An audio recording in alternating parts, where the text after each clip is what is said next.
It's not something to be taken lightly. It's a very serious, profound, and meaningful proposition. And people act it out and want to act it out whether they know it or not. That's Marduk. So the story of Marduk, I'll just give it to you very briefly. Tiamat and Apsu are locked in embrace at the beginning of time. Goddess of salt water, god of fresh water, together. Chaos and order, right? They give rise, masculine and feminine, they give rise to the world of the elder gods. And those are, to me, they're primordial motivational forces. They're something like that. And their rage and their lust and their love and all these things that possess us that are there forever. And they're out in the world acting. And they carelessly slay Apsu, their father. And they're making a racket, and then they kill Apsu. And then Tiamat gets wind of that. And that's Tiamat right there, by the way. She's kind of a rough-looking creature. And she's the mother of all things. And so she's not very happy about this. Her children have destroyed structure itself.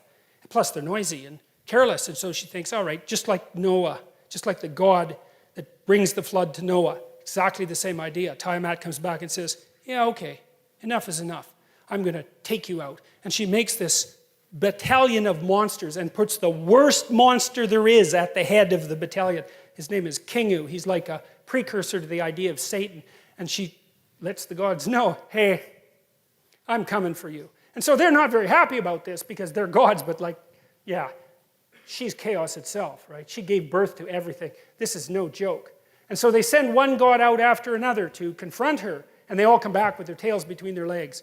There's no hope. And then one day there's a new god that emerges, and that's Marduk. And the gods know, as soon as he pops up, they know he's something new.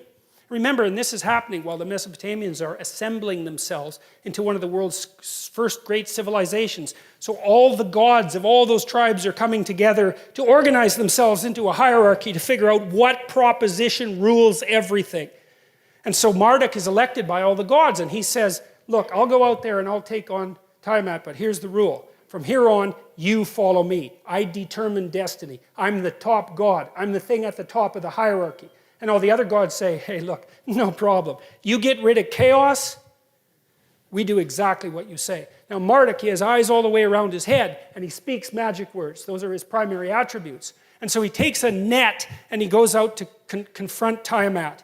And he encloses her in a net, which I think is so cool because it's an encapsulation, right? It's a conceptual encapsulation. He encloses chaos itself in a conceptual structure. He puts it in a net, and then he cuts her into pieces, and he makes the world.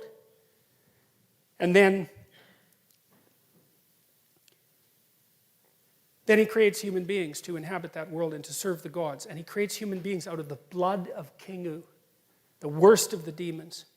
And that took me, it's a Colin DeYoung, who was a student of mine, helped me figure that out. I thought, geez, that's pretty damn pessimistic. It's like, what exactly, it's like a fall metaphor. It's like the idea of original sin, but our joint conclusion with regards to that was that human beings are the only creatures in creation that can truly deceive, right? We have the capacity for evil, just like it says in the Adam and Eve story. We can actually do that, and that's why we're made out of the blood of Kingu, the king of the demons.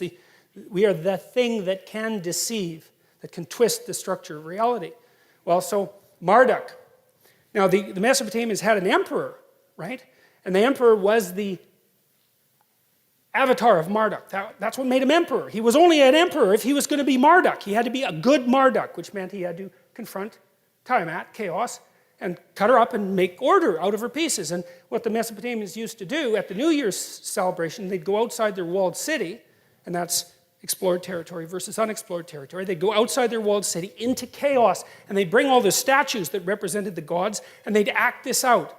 Because they're trying to figure something out, right? They're trying to figure out what this means. They're acting it out.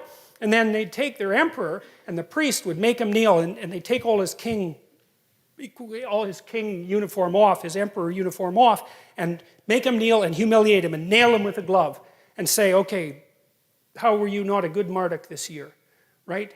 And then he'd recount all the ways that he was inadequate in confronting chaos, and then they'd do the celebration, and Marduk would win, and the king would go sleep with a royal prostitute. And the reason for that was, it's the same idea as St. George pulling the virgin from the dragon. It's exactly the same idea, that if you encounter the reptilian chaos, you can extract something out of it with which, if you unite, you produce creative order. That's what they were acting out. And that was the basis for the Mesopotamian idea of sovereignty. It's so smart. It's so unbelievably smart. And the Mesopotamians had a massive influence on the civilizations that then had a massive influence on us. It's one of the stories of how the notion of sovereignty itself came to be. It's the evolution of the idea of God. That's one way of thinking about it. But even more importantly, it's the evolution of the idea of the redemptive human being, right? And that's taken to one of its conclusions, well, in the story of Buddha, but also in the story of Christ, the idea of the perfect individual. And the notion is, well, that's the word that speaks truth into chaos at the beginning of time to generate habitable order that is good. That's the story.